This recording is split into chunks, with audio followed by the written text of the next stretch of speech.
Saludos mis queridos amigos, como siempre me da mucho gusto saludarles y agradeciéndoles a todos ustedes por el apoyo que me dan, que me brindan por aquí a través de las redes sociales, aunque sea a través de la distancia. Me place como siempre saludarles.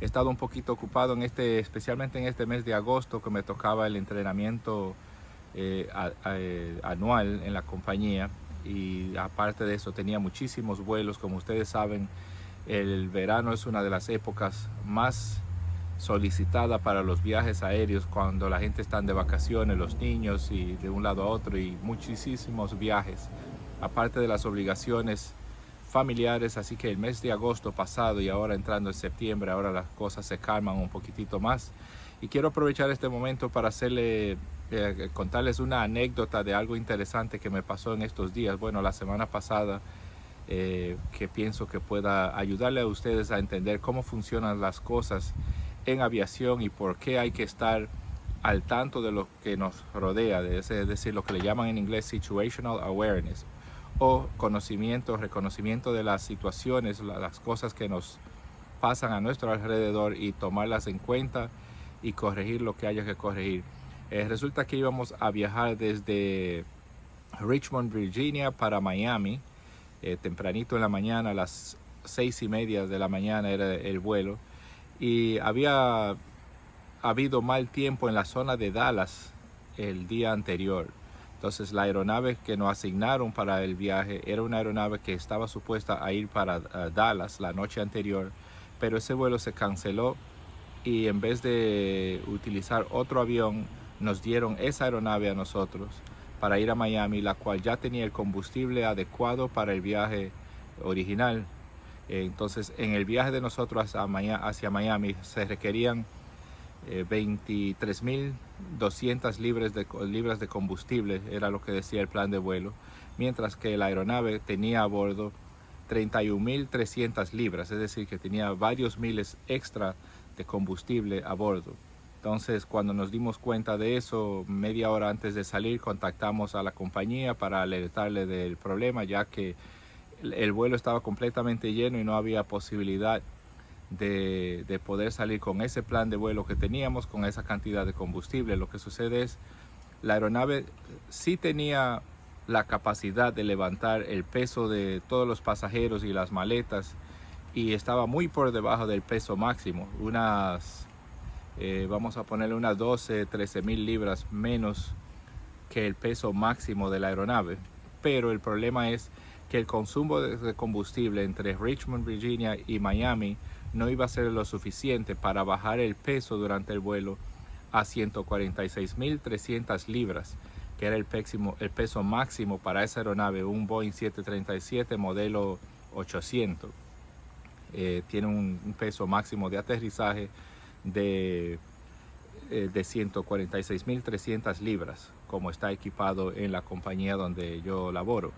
Bueno, sucede que entonces llamamos a la compañía, nos dijeron que iban a contactar la compañía de combustible, la que suple el combustible, a ver si hay posibilidad de remover parte de ese combustible, porque eso es una práctica que se hace en muchos aeropuertos. Si hay un avión que está sobrecargado de combustible, se le puede remover. Pero resulta que el aeropuerto de Richmond nos dicen que no tienen esa capacidad, que hace más de 10 años que no han hecho eso.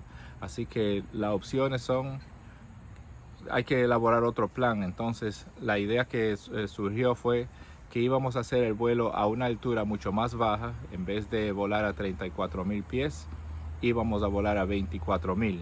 Eso nos ayudaría a consumir más combustible, pero no iba a ser suficiente esa medida para resolver el problema. La otra medida que se implementó fue hacer una ruta más larga para que se pudiera utilizar ese combustible. Como ya ustedes sabrán, el costo de combustible y todo eso, tener que desperdiciar ese combustible innecesariamente, unas 8.000 libras más de las que necesitábamos, y hubo la necesidad de volar otra ruta para que se quemara ese combustible. Y fue una planificación tan exacta que cuando estábamos en la aproximación para llegar a Miami, aún estábamos a 146.500 libras más o menos, cuando estábamos a unas 10 millas del aeropuerto de aterrizar. O sea, ya estábamos bien cerca, pero todavía teníamos 200 libras extra, más de las que podíamos tener para aterrizar. Y entonces hubo que hacer otra cosa más para que no hubiera que hacer una maniobra sobre vuelo. Una maniobra sobre vuelo es que estamos preparados para aterrizar, ya estamos casi tocando tierra y por alguna razón hay que volver a subir, dar la vuelta y alinearse de nuevo. Si no hubiésemos quemado todo el combustible como como tenía que suceder, iba a tener que hacer esa maniobra, pero nos dimos cuenta que solo faltaban 200 libras para bajar a 146.300. Entonces lo que hicimos fue que unas 7 millas de la pista extendimos el tren de aterrizaje.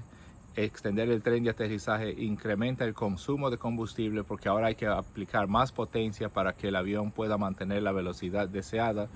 Ahora con la resistencia que causa el tren de aterrizaje, aparte de extender las alas, los flaps como le llamamos, todo eso en combinación funcionó exactamente para que tocáramos tierra con 146.200 libras, unas 100 libras por debajo del peso máximo.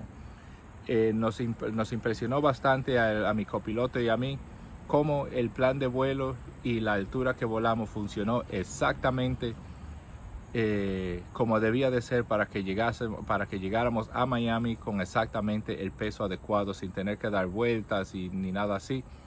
O sea, volar mucho más bajo y una ruta más larga. Incrementó 35 minutos al vuelo, pero consumimos lo suficiente para poder aterrizar con el peso adecuado. Esas son una de las cosas que hay que tomar en cuenta. Un avión como el que yo laboro, el Boeing 737, no tiene forma de deshacerse de combustible en el aire, como hay aviones más grandes que tienen un sistema que si tiene mucho combustible pueden expulsar el combustible en el aire para reducir el peso de aterrizar.